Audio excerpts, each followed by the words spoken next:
Welcome to the Saturday Morning Community Forum. We have a lot of news for you this week. It's a lot going on. We have a lot of information to share with you. First of all, we want to respond to the Texas legislature that said a woman is prohibited from having an abortion after 6 weeks. I don't know what medical doctors that they talk to, the legislators I'm talking about, and they want to decide whether or not a woman, based on their factors, could have an abortion after 6 weeks. It's very arbitrary, and they said that they are going to penalize the doctors, the hospitals, fine them if they perform these abortions because they're trying to make them illegal. As a healthcare provider, it is abhorrent to me that the laws restricting abortion are passed under the pretense of making abortion safe when they actually do the opposite. This misguided bill would invalidate hundreds of constitutionally sound state laws. The right to choose on paper has been out of reach for a lot of people in Texas for some time now because of medically unnecessary restrictions like waiting periods or required testing that patients don't need. There was a lawsuit in reaction to the Texas legislature that was filed before the U.S. Supreme Court, but they did not go through the normal channels, so the Supreme Court refused to hear the case in what they call a shadow Supreme Court decision. They simply did not rule on the merits of the case. Thank you, Supreme Court, for once, for standing back. What we're saying, women, we have to organize. We have to make sure that this states' rights agenda that impacts us directly does not continue to spread across the country. We're urging entertainers, consumer-based companies that women support. We want you to refuse to invest in Texas just like you did in Georgia when they passed egregious voting rights legislation. These states' writers have to be told and showed that we're not going to allow them to restrict our rights in terms of our health care. We're not going to allow them to restrict our rights as it relates to voting. We're not going to allow any of these right-wing state legislators to pass legislation that limits our access to justice. And so, women, what am I asking you to do? Join Rainbow Push as we are coalescing with women's organizations all around the country. We're talking to the National Organization of Women. We're talking to the National Jewish Women. We're talking to sororities. We're talking to NCNW, National Council of Negro Women. We are asking all women, let us unite together. Some are saying they're going to demonstrate in coming weeks in Texas, and wherever there are women-led organizations, we're asking you to join in those demonstrations. We're talking about calling for corporations to boycott Texas because we're not going to let Texas decide what can happen to a woman. We want to decide for ourselves. We have the power, we have the voting strength, and we're not going to take it. We ask you, email me, RevJWilson@rainbowpush.org. We're organizing. It's going to take a little time, but by the end of October, you will see a strong force. Just like we did the women's marches all over the world, we're marching. We're going to be demonstrating. We're boycotting. We're calling for corporations to stand with us. Those that we support, you now must support us. Now, I can't stay on this any longer. We got to go on to the next thing. You're going to hear from Reverend Jackson. He has a column that is in the Sun-Times. You need to read his column that talks about the Texas Taliban. These people in Texas trying to treat us as if we are in Afghanistan. We're in America, and we will show you. Read Reverend's column.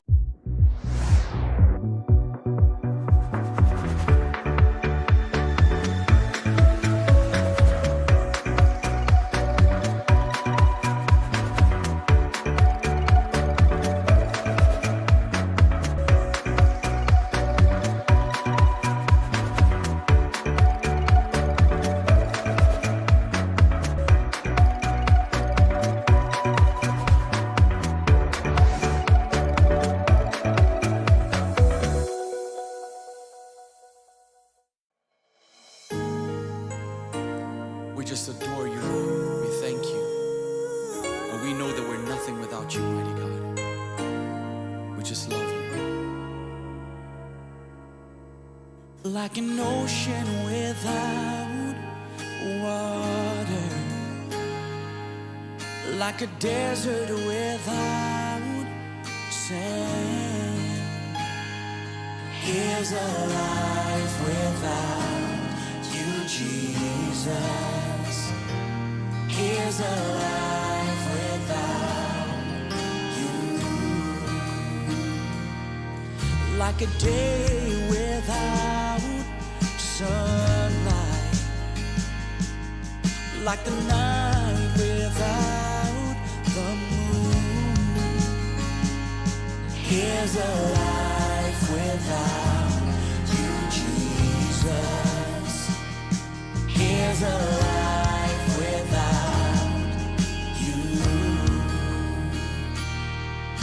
'Cause I bow my knees and lift my hands, open my mouth and confess I'm nothing without you, Jesus. I'm desperate for your presence. Come and fill my cup as the deer panting for the water. So my soul longeth after you. I'm nothing without you. I'm nothing without you.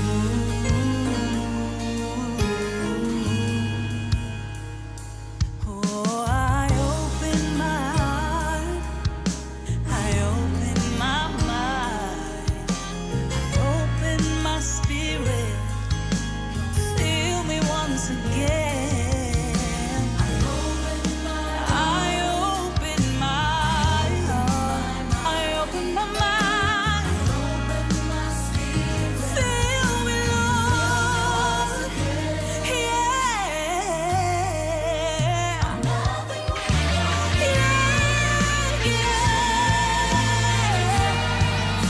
I'm desperate for your presence. As the deep panted for the water, I'm longing for you. Lord, I'm nothing wrong. I'm desperate for your presence. Come and fill me, Lord. As the deep panted for the water, I'm longing for you.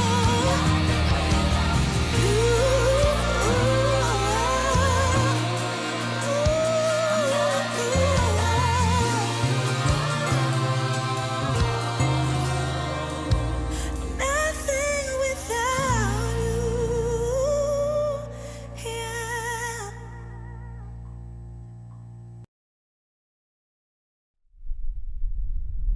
I mean, many of us have been wondering about this Hurricane Ida. What's happening? Well, we want to thank philanthropist Willie Wilson. Yet again, he's standing tall, distributing money and resources to families in Louisiana, where he's from. He's giving back, and we urge others to do like he is doing. Give back, those of us who've been blessed. Let's bless those who are struggling with Hurricane Ida, whether it's on the East Coast or down on the Gulf Coast. We all can do something. I'm Todd Yeary, Senior Vice President of the Rainbow Push Coalition, with this week's update on issues and stories that matter. The Rainbow Push Coalition continues to demand justice for Julius Jones, a black man wrongfully convicted of murder in Oklahoma. Julius Jones was accused and convicted for the killing of Paul Howell in Edmond, Oklahoma in 1999. There are several issues with Mr. Jones's conviction. Among them, Julius Jones was at home on the night of the murder. Yet Jones's trial attorneys failed to present the alibi at trial, nor did they call any of the family members who could attest to Mr. Jones's whereabouts at the time of the killing. Also, Julius Jones did not match the description of the person who committed the crime based on the sole eyewitness's testimony. The person who claimed only to be the driver of Mr. Howell's vehicle, yet matched the description given by the eyewitness, testified as the state's witness against Mr. Jones at trial. He was given a plea deal and only served 15 years in prison, while Julius Jones still waits for an opportunity to be granted clemency for a death sentence. Most troubling in this case is the effect of racial bias during the trial. 11 of the 12 jurors were white, and one of the jurors referred to Julius Jones by the N-word, even suggesting that Mr. Jones ought to be taken behind the courthouse and shot. Juror misconduct has yet to be seriously explored in the case of Julius Jones. The Oklahoma Pardon and Parole Board granted Mr. Jones a commutation hearing that was scheduled for this coming Monday. However, the board met last week and decided to move the hearing to October 5th, just days before the anticipated scheduled date for Mr. Jones's execution. Julius Jones was only 19 when he began serving time on death row.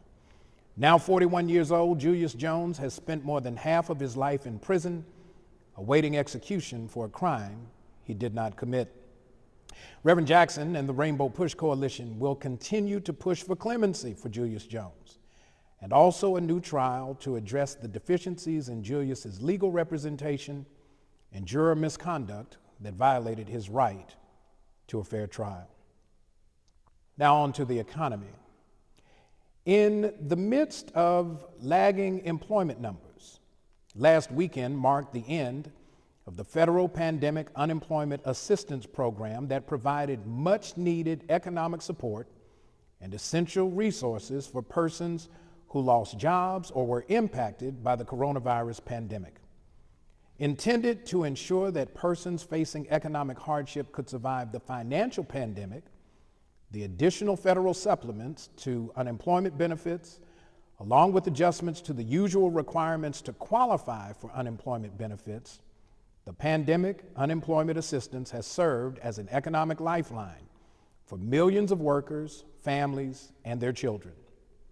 However, as the waves of the pandemic continue, with new variants and concerns about potential spikes, as we move into the fall and winter, we must continue to fight for economic stability for all families, especially those who have limited employment options due to a shortage in childcare, uncertainty around the sustainability of in-person instruction in schools, and the absence of other essential services such as after-school programs. We cannot forget the long lines of folks waiting to get food just to survive. Family hunger is still a very real concern and requires continued vigilance as we continue to navigate the difficulty and uncertainties of the COVID-19 pandemic. Rainbow Push Coalition and our partner organizations, including women's shelters, homeless shelters, community organizations, and local elected officials, provided over 180,000 meals in Chicago during the early phases of the pandemic. We will continue the fight for economic opportunity and resource availability at the federal, state, and local levels, even as we continue to navigate the persistent coronavirus challenges. Today, we join the international community in remembering Jean-Pierre Adams, the Senegalese-born footballer who played for professional teams Nîmes Olympique and Paris Saint-Germain. A prolific defender, Adams turned pro in 1970 and appeared in 22 international matches. After injuring his knee during a coaching session, Adams underwent treatment and surgery in a local French hospital. He suffered a reaction to the anesthesia, which caused severe health challenges that led to a coma. He remained in a coma for 39 years until his death last week. While the anesthetist and trainee who attended to Adams were later charged and fined, it is his wife Bernadette who cared for him from the time of his discharge from the hospital until he passed away. We offer our condolences to Bernadette Adams and celebrate her for the way she cared for her husband for 39 years herself. We remember Jean-Pierre Adams' contribution to international football, and we pray for comfort for his wife Bernadette and family and his former teammates. Today marks 20 years since the 9/11 attacks on the World Trade Center, the Pentagon, and the crash of United Airlines Flight 93 in Shanksville, Pennsylvania. On a clear late summer morning, 4 flights took off from Newark, Washington's Dulles Airport, and Boston in what was a coordinated effort to commandeer aircraft as weapons of mass destruction. These planes crashed into the Twin Towers at 8:46 and 9:03 a.m. The Pentagon was struck at 9:37 a.m. and United Flight 93 crashed in a field near Shanksville at 10:03 a.m. We remember the almost 3,000 souls who lost their lives, some of them many of you knew personally. For the countless others who were impacted by the aftermath of the attacks, first responders, medical personnel, public safety officials, and others, we remember their sacrifice of countless hours clearing debris and assisting people to safety. Your dedication to helping so many during an unfathomable crisis cannot be overstated. We also remember the lessons learned, some of them today in real time. War is never the tool to bring peace, only retribution and the risk of more war. As a matter of fact, we remember the harm that grew from the 9/11 attacks in the form of legalized profiling of Muslims and peoples of color under the Patriot Act. The hostility and violence perpetrated against our Muslim brothers and sisters cannot be dismissed, even as we pause for this moment of solemn remembrance. We cannot forget the deep injuries, often fatal, endured by members of the armed forces and civilian contractors in a war that has spanned almost 20 years. And while there is much disagreement about the recent withdrawal from Afghanistan and its execution, we must not lose focus about our responsibility to look deeply at ourselves and consider whether there was a more sound, morally just response to the horrors of 9/11. That is indeed our work going forward, but we shall not forget that day, nor the days since that have changed how we see one another and how we see the world. May the families who have lost loved ones, those who have been directly impacted by the attacks and their aftermath, and even all of us find comfort and resolve as we commit to ourselves and one another that we will never forget all that September 11th, 2001 and the 19 annual remembrances before today have taught us. May those who perished on that day find rest for their souls, and may we all find a sense of inner peace fueled by compassion that turns us to one another and not on one another in remembrance. Finally,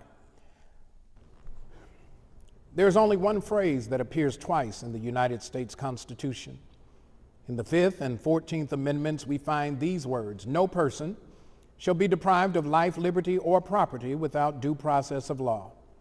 This fundamental guarantee applies to both the federal government and all 50 states and ensures that all people enjoy the essential protections to live, be free, and prosper without the abuse and intrusions of government.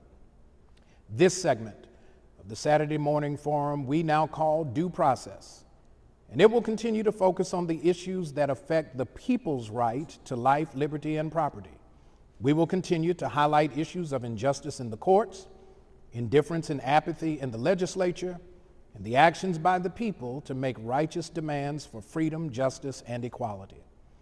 I look forward to continuing this work in the weeks and months to come, and I encourage you to lift your voice and your vote, be heard, and demand due process for yourself and your community.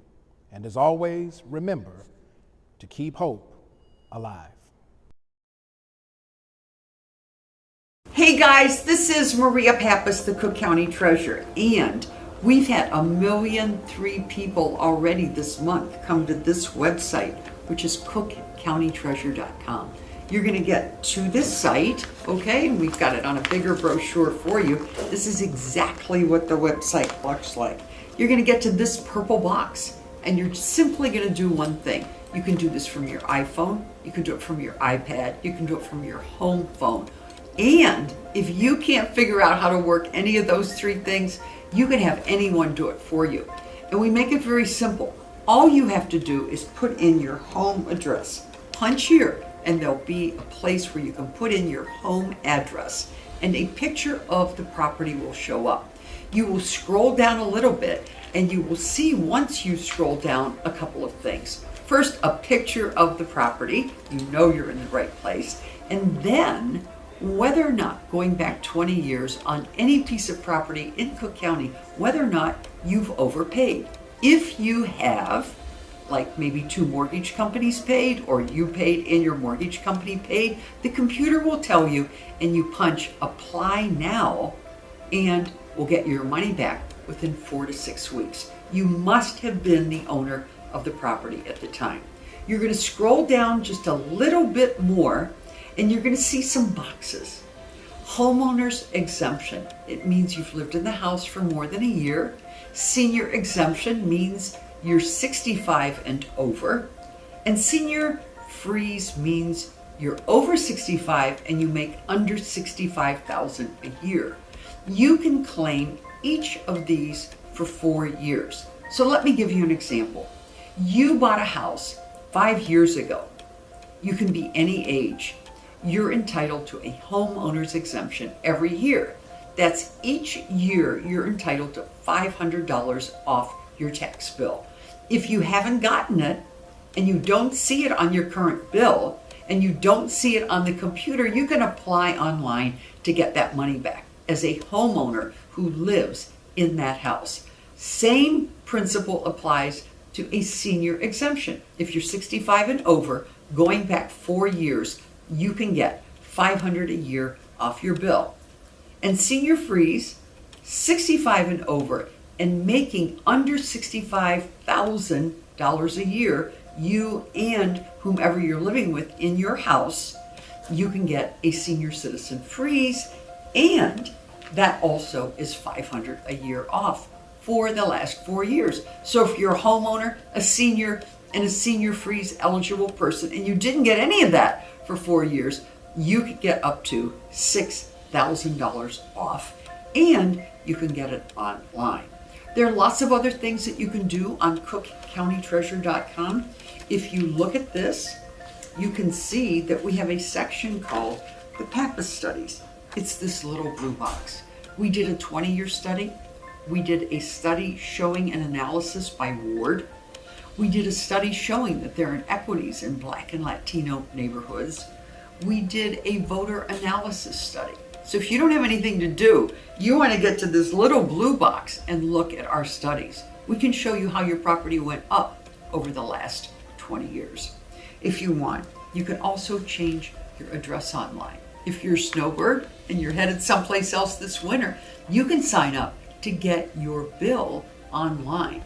And if you've moved to California and your mom and dad are still here and you want to check their bill, we can email the bill of your parents and your bill to you for that matter. We email bills, so you never have to wait again to get the bill in the mail. So again, go to cookcountytreasurer.com, cookcountytreasurer.com. Put in your address, and it is a wealth of information about your property, including how much money you could possibly get back on refunds and exemptions. And to date, Black Houses Matter. Since March of last year, we have given back $69 million in refunds in the Black community to African Americans. So go to cookcountytreasurer.com. And to Reverend Jackson, we wish you well. We're hoping you're up and about soon. And many, many, many, many thanks for all the good work that you continue to do. During this year, we've been involved in a number of housing projects, housing initiatives, as it was Dr. King's maiden voyage to Chicago around the issue of fair housing. And since then, through the creation of Operation Breadbasket, Operation Push, and now Rainbow Push, Reverend Jackson has continued that work here in Chicago and around the country. And we have, as part of our panelists today for our housing initiative, a person I've grown to appreciate and have a great deal of respect for.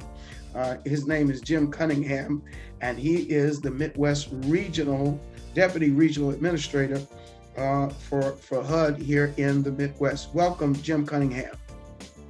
Thank you, Bishop. It's a pleasure to be here on behalf of the Biden administration and our Secretary, Marcia Fudge. My job, as you said, is the Deputy Regional Administrator for the Regional Office of HUD.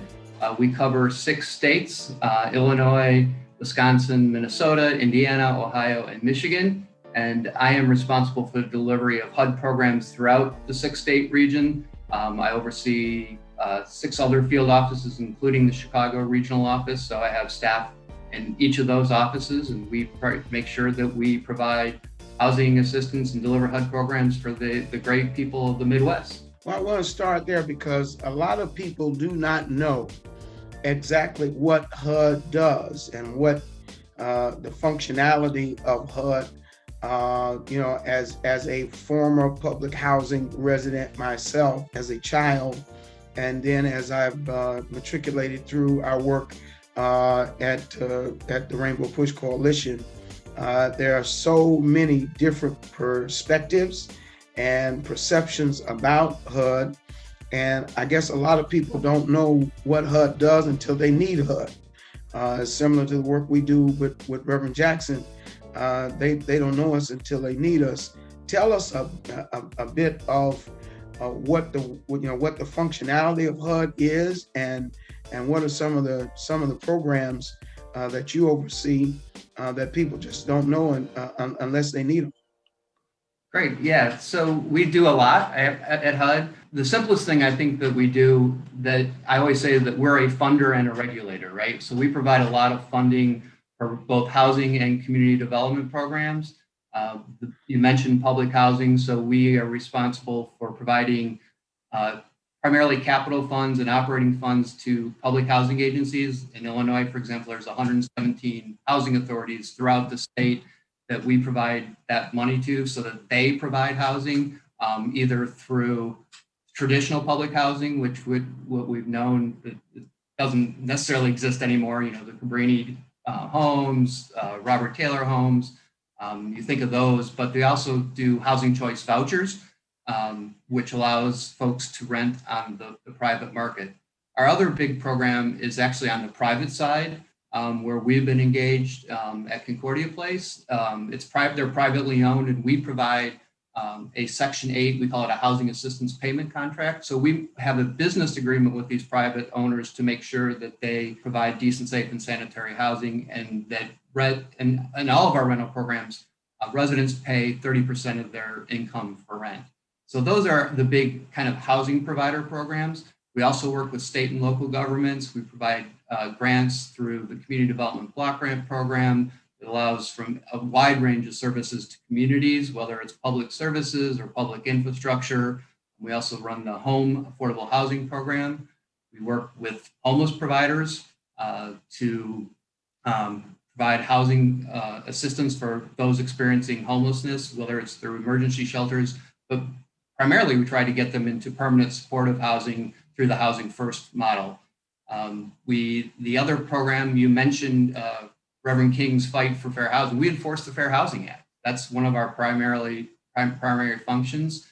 So we take complaints and we either investigate them ourselves, or we work with state and local agencies that have the same powers to enforce the Fair Housing Act. We basically insure lenders against default, which is a vital step to increasing home ownership. We're clearly trying to, under this administration, trying to close the gap between Black and brown homeownership and white homeownership. That gap is, unfortunately, it's actually higher than it was 50 years ago when Dr. King started the fight for fair housing. So we have a lot of work to do, but we're going to come up with policies to try to break down those barriers, use the FHA to allow for more minority homeownership. One of the things that's vitally important is that we not only people pay their rent, but they have a decent, safe, and sanitary place to live. So we make sure that all the housing that we support provides decent, safe, and sanitary housing. So we make sure that owners or housing authorities are living up to that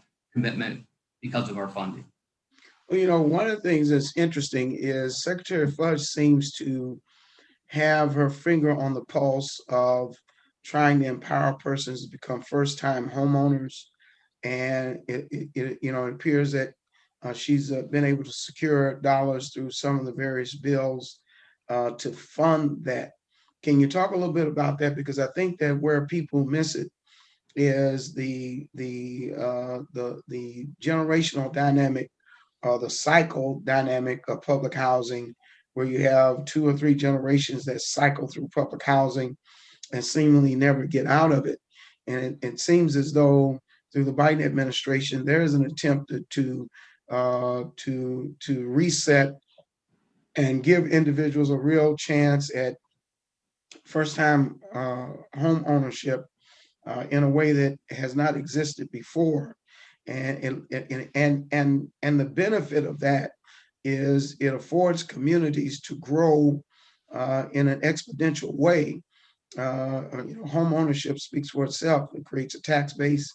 It creates opportunities for investment and recapitalization, but it also affords kind of a beyond the emotional aspect of it, a real sense of wealth building, which is critical to Black and brown communities. Talk a little bit about her initiative and some things that that bring direct benefit to individuals and communities as a whole. Right. And I think, thanks for that question. And I think one of the biggest things is, regardless of funding, it's breaking down the policy barriers. We've seen her double down on our fair housing enforcement. You may have seen recently, we've seen that the difference in appraisals. So we're enforcing the Fair Housing Act that when people are appraising homes, we're seeing that some appraisers are lowering the values for Black homeowners. So it's ultimately important that we make sure we do that job first, is enforce the Fair Housing Act and make sure that everyone's on a level playing field, because we know from history that's not the case. Second, a couple other policy barriers. We've just treated the way we look at student loan debt differently when we're doing FHA loans. That's vitally important, because when we're looking at credit, one of the biggest barriers is a credit score and having bad credit. So we're looking at those policies to make sure that those are eliminated. If you look at the Biden administration's proposals under the American Jobs Plan, there are tools to both reinvest in communities, particularly distressed communities, through homeowner rehabilitation programs, grants to state and local governments to help fix those homes up and make them available to first-time home buyers. One of the other things that we're talking about is extending, a typical mortgage is 30 years, but if we extend that to 40, that lowers the amount of payments that folks have to make over time. So it makes homeownership more affordable. The other policy is zoning. There's a proposal in the American Jobs Plan to give incentives to communities that take a look at their zoning policies. I just read an article recently where, like, in most of our major cities, 75% of the land is single family use only, which prohibits multi-unit developments, which are often less expensive. So we're looking to incentivize communities to do the right thing and allow for different types of housing that's both green and friendly, but also affordable to the average home buyer. So we're taking a long look at that. There's a lot of policy initiatives in the American Jobs Plan that offer incentives to put a lot of housing stock back on the market.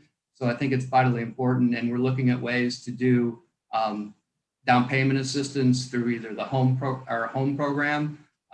One of the second biggest barrier is coming up with that down payment and how we look at it, particularly in FHA, the things that we can control. So there's, like I said, there's multiple facets of things that we're trying to do to increase access, level the playing field, making sure that everyone has the same shot at home ownership. Because as you said, it is the way that we build wealth in this country, and everyone should have access to that. When you talk about leveling the playing field, one of the things that we experienced, and on behalf of Reverend Jackson, I want to commend you and your staff, top to bottom, when we saw the conditions at Concordia and we responded to the calls from the tenants and the tenant council. It was refreshing how you and your staff came in the midst of the height of COVID in Chicago to respond in person and otherwise to give a sense of empowerment to the tenants. And one of the things that I learned is that the average resident in public housing does not know what their rights are, how to go about using those rights to right or wrong, if you will, or to get some sense of some sense of resolve. For example, if it's recertification, or if it's a condition of a unit, or if there's a management issue, we were great. We were, incredibly impressed with the fact that staff came right on without hesitation to show tenants what to do, how to do it, even, in many instances, teaching the owner or showing the owner or instructing the owner on what they must do equally to empower. And I think there's a misnomer about HUD by the average individual, that there is a means by which you actually empower, equip, educate residents and tenants in public housing, so that there is not this sense of us versus them, or they are to some extent exiled from the rest of the community wherever these properties exist. Talk a little bit about that, because I don't think many of the residents didn't know. Many of the people we talked to didn't know, and there is a process of balance, but I think the disconnect is it's almost like you don't know all the fire department has to offer until you have a fire, right? You don't know the ladder truck, you don't know the you just don't know they can bring a wellspring of resources just by dialing 911. But if you never have to do it, you never need it. And I think that's at the ground level, it gets lost, that residents feel like the only way that they can engage in change is in a leasing office or in between them and the owner and management. And yet HUD has a number of tools that do level the playing field. Talk a little bit about that process. Sure. First, thank you for that. And I think that the first thing I want to say is that I think every American deserves a right to live in a decent, safe, and sanitary home and live there without fear, right? And I think I've said this before, that I think a lot of tenants live in fear that because they receive subsidized housing or someone else is paying a portion of the rent, that they don't have a voice. That's just simply not the case. We make sure that we actually have documents called residents' rights and responsibilities. They do also have a responsibility too, right? They have to live up to their end of the bargain, but they do have a voice. And if something's not going right, they need to know what options they have. And it depends on the type of housing, but there are vehicles for them to make sure that work orders get completed, that their certification, they're paying the right amount of rent. In our multifamily business, these are privately owned. Mostly we have a contract administrator in all 50 states that that administer that contract, or HUD. And they are the first, well, first of all, the first stop should always be your leasing agent, right? Whenever you have a problem, you should be able to go there and it should get resolved. It should. I'm not naive enough to think that it always gets resolved. So whether it's a public housing authority, an on-site manager, but that's the first place that people should go. But like I said, on multifamily side, the privately owned, we have contract administrators. They help us. And if people don't talk and if something's going wrong, we don't know about it at HUD. And so that's kind of like the first place to go, because that helps us. We call it building an administrative record. So if we have an owner that's not doing what they're supposed to do, then we know. And you can always, if that doesn't resolve things, you can always call HUD. We're in every phone book, and our website is a wealth of information. We are there to make sure, even during COVID, we are returning everyone's phone call that calls it. It may not be as quick, but within 24 hours, we're calling people back. So residents should not ever live in fear. If they complain to HUD, they will not be retaliated against. And if they are, we need to know about it. But their voice is very important. And, no one knows better the condition of our property than someone that's living there. We don't, we have a lot, I mentioned all the programs at the beginning. We have a very large portfolio of HUD assisted households all across the country. And we can't realistically, even though we do annual inspections, we can't be there and things change. Even if we do it, when we do our inspections in a timely manner, that's just a point in time. So the residents really need to have a voice. They have a voice, and there's several mechanisms for them to call if they're in a housing authority.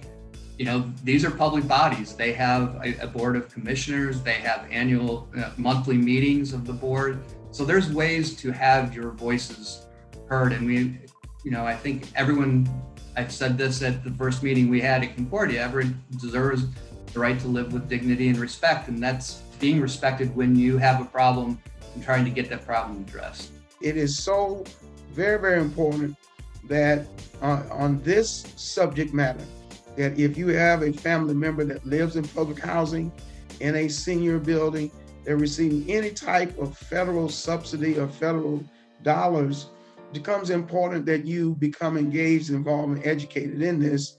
And you can see at the bottom of the screen, rainbowpush.org, or you can even call us directly in Chicago at 773-373-3366. I want to thank him for sharing with us today and being a part of change. Now, oftentimes, the challenges of working government and organizations like Rainbow Push can sometimes be combative and confrontational. In this instance, it's been a collaboration that's brought about a great deal of constructive change, not just here in Chicago, but around the country. And I hope that you will share this, like this, and comment in your networks about this, and do what we're asking you to do. Get involved, get engaged, and become educated about this. The whole idea that we're in a country now where we now are in a position to have greater access to capital, greater opportunities to build wealth, and ensure that the quality of life is not just for somebody, it's for everybody, is a role and a responsibility all of us can reach. And so as the National Field Director for the Rainbow Push Coalition, guess what? We're keeping hope alive. We have our back to school. We're still taking book bags and supplies and masks to schools. I understand that in some cities and states, based on this Delta variant, many schools are going back to remote learning. We want to let you know that Push Excel is planning to launch a virtual homework hotline to make sure our students are engaged and learning. We want to help schools. If you have some questions or suggestions, we're calling on retired teachers. You don't have to do absolutely nothing. Call us if you're willing to volunteer with Push Excel. We need you and become a part of our Saturday school program. We're excited to get more people involved in Rainbow Push, supporting the programs of Push for Excellence and the Citizenship Education Fund. If you're interested in impacting public policies, if you believe in the scholarships that we give to thousands of students each and every year, you can become a policymaker by becoming a member of Rainbow Push right now. For an annual membership of $35, or if you're a student or senior, $15, you can help us make a difference in the lives of millions. How do you become a member? Visit our website at rainbowpush.org and press join. Or maybe you'd like to support us. You can text the word PUSH, that's P-U-S-H, to 41444 on your cell phone, and you can give any amount you feel comfortable giving. You can also call us at 773-256-2775, or go to rainbowpush.org and push donate. Wherever you are, you can support us as we keep pushing for you. This is the anniversary, the 20th anniversary of September 11th, and we have Jonathan Jackson's going to share with you what has happened, what has changed in 20 years. I know you can't wait to hear from our national spokesperson, Jonathan Jackson. I'm Jonathan Jackson, serve as the national spokesperson for the Rainbow Push Coalition, the proud middle son of Reverend Jesse Jackson. I am honored and pleased and thankful to God that my mother has returned home. She is out of the hospital. She is convalescing and regaining her strength. She has her humor back. She has some things to make clear that she's been gone for 2 weeks, and she is so grateful to God. She shouts hallelujah almost every 10th word that comes out of her mouth. She says she's a changed woman from the person that went in there to the person that's come out. She's grateful for hospital workers and CNAs and doctors and persons that have given her assistance and have shown her kindness. Her prayers go out to all of those that have been infected and affected by this dreadful disease. It's real. My father is gaining strength. He has taken occupational therapy. Look forward to his return coming home soon. I was sitting in the hospital room with him just the other day, and it was surreal. I couldn't believe while he and I were talking, I was changing channels and I see all these people in crowds at football games and baseball games. And I'm scratching my head like, is this real? I'm like, wow. In the words of the director of the World Health Organization, he says people are sick of the COVID, but COVID is not sick of the people. People are still dying in record numbers. Please take this seriously. Please follow the protocols. Please mask up and stay a safe distance. COVID is real. We see it surging in Georgia, surging in Texas. We see it surging amongst a younger population. I would encourage you, please get vaccinated. But I'd also like to thank you for your sustained prayers and all of those prayer warriors. I can tell you one thing, I don't know what all the complications are with COVID, and I don't know all the science that took place to bring them back, but I'm betting on prayer. I know I am a witness on the power of prayers. I've felt them, I've seen them, and thankful to God that we've received them. And we're praying for your family as fervently as you've prayed for ours. And let us pray for those that don't know the power of prayer, because prayer has healed my parents and brought them through, and I look forward to them seeing you sometime soon right here back at Rainbow Push. Today we acknowledge the 20th anniversary of the United States invasion, occupation into Afghanistan. We were led into this war because of the events of 9/11, when the towers came down in New York City by those persons that had kidnapped, planned, and organized a renegade mission to wreak havoc and destruction upon Americans. Over 3,000 Americans were killed at that time. And our response was, go to where the Taliban is, go to where their leader at that time was residing as rumored, and that was in Afghanistan. Well, 20 years later, we have seen 2,300 American lives lost in Afghanistan. We've seen they've had record levels of production of poppy seeds, an essential ingredient in cocaines. We see record amount of cocaine on the shores in the streets of America. We've seen 60,000 Afghanistani people have been killed, and now the Taliban has officially erected a government that is being acknowledged by China and other countries. The question becomes, did we win? And the answer would be no. We came there under a faulty premise, and from the inception it was wrong. What happened in 9/11, I'm of the opinion, as are many others, that was not an act of war, that was a crime. That was not staged by the Afghanistan government. It was staged by a group of individuals. What would have been the consequences had we pursued this as a crime and not as an act of war? If we had not pursued this as an act of war, we would not have spent $2.6 trillion only to find the person that we've determined to be the culprit, Mr. bin Laden, in Pakistan, not even in Afghanistan. Even after he was captured, he was executed and body was put somewhere in a desert or in the ocean. His remains weren't even brought back home.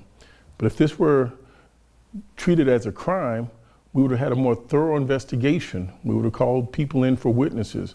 We would have captured the person alive and been able to get down to the bottom of it. So 20 years later, our hearts go out to all of those soldiers and families and children that are now living with the consequences of war. I'm glad to see our soldiers coming back home. But after $85 billion of military training, what we had put in place to be an Afghan army didn't hold for 2 hours. After $2.6 trillion that was diverted for war, our infrastructure is weaker.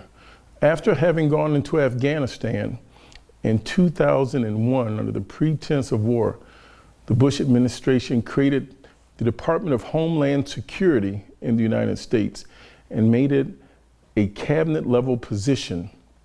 Homeland Security now has the third largest budget of any United States government department. Over $49 billion is dedicated to Homeland Security in 2021.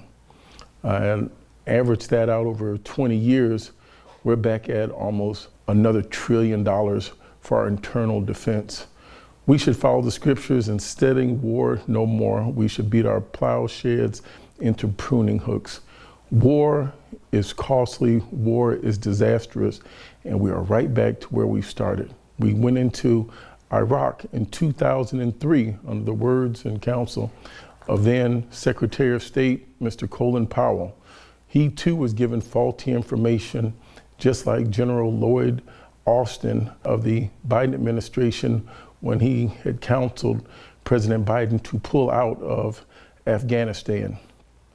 I do believe these men were given faulty information by some sinister forces within their own departments. Let us study war no more. Let us learn from the lessons of history. Let us pray for peace. Let us be a part of building coalitions, building bridges, and tear down walls. Let us seek peace and prosperity, not death and decline. 20 years later, it's only a failure if we've not learned another tragic story and lesson in history. If we've not learned that 20 years later, we are back at the table where we first began, with so much more death and destruction, and now healing and hope has to emerge.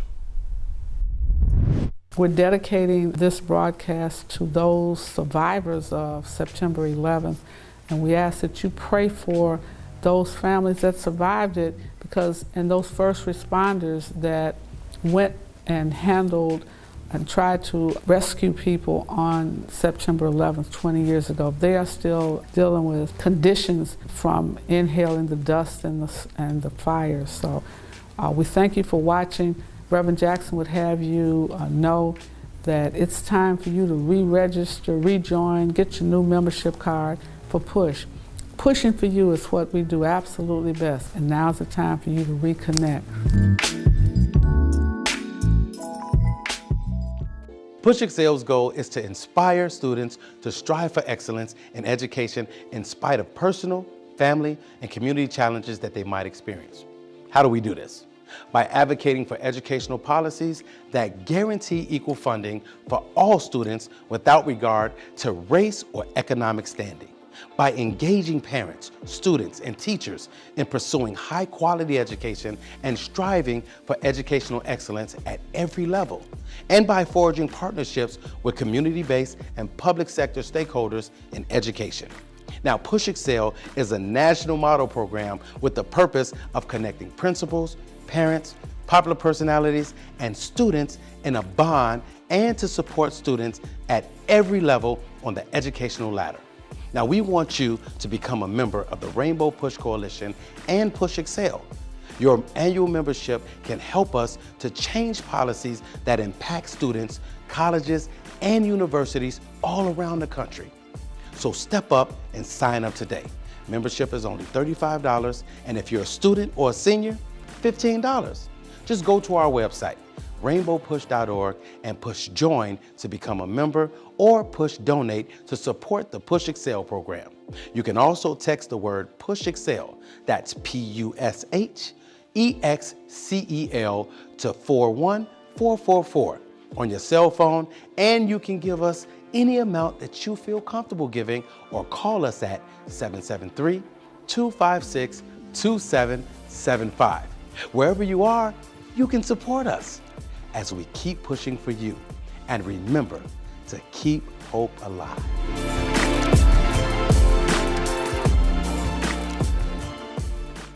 Dr. Kim, I went to jail with a group of 7 students, July 17, 1960, almost 60 years ago. We never stopped moving. I lost a few of jail cells and death. We never stopped moving. I thought it was time to write some of it down so the older generation can learn how we did and what we did and how global it was. It was a speech about Mandela in South Africa, India, Qatar, Gandhi in India, here at home. This book tells the story, so please get it, so give it to your friends. Read it, let's argue about it, let's discuss it. Yep. So the book is Keeping Hope Alive: Sermons and Speeches of Reverend Jesse Jackson Sr. It's quite a good collection. You know, we've got sermons and speeches from around the globe because you have made such a global impact, not just here in the U.S., but around the world.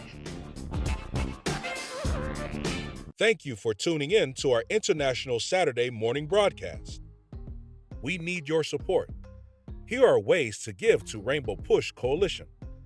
Text PUSH, P-U-S-H, to 41444 to support the work of Reverend Jesse Jackson Sr. and Rainbow Push Coalition. When you shop, Amazon gives. Visit Amazon Smile and select Push for Excellence as your charitable organization by starting your shopping at smile.amazon.com. We are Sanctuary. We are a sanctuary. When I think of Rainbow Push, I think of two words: social justice. Education advocacy. Political empowerment. Freedom and equality. Corporate partnership. Stop the violence. Save the children. Don't get it. Shut it down. If we don't get it, shut it down. Political change. Inclusion, evolution. Progress, justice. Jesse Jackson. Keep hope alive. Keep hope alive.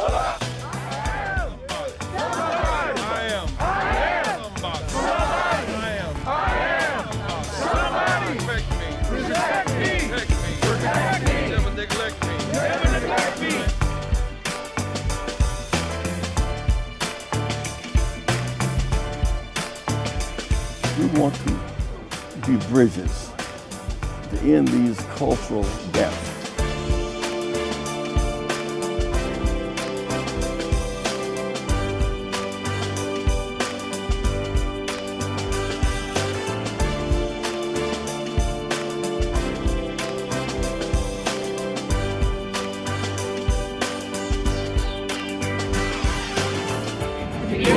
We're going forward. By hope. Not backwards. By fear.